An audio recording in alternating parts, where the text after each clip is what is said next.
అనకాపల్లి జిల్లా నర్సీపట్నం మార్కెట్ యార్డ్లో అగ్ని ప్రమాదం జరిగి పసుపు గోదాము దగ్ధమైంది. తెల్లవారుజామున ఒక్కసారిగా గోదాములో మంటలు చెలరేగాయి.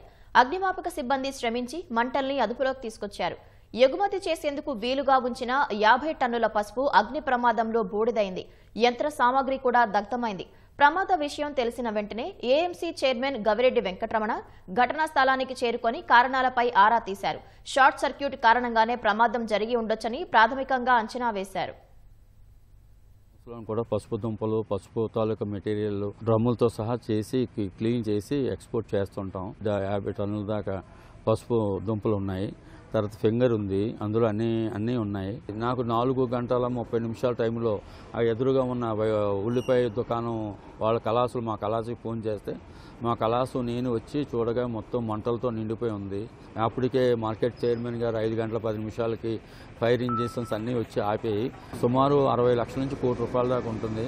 ఇంకా పూర్తిగా లోపల తెలిసే వరకు, సరుకు చూసే వరకు నేను చెప్పలేను.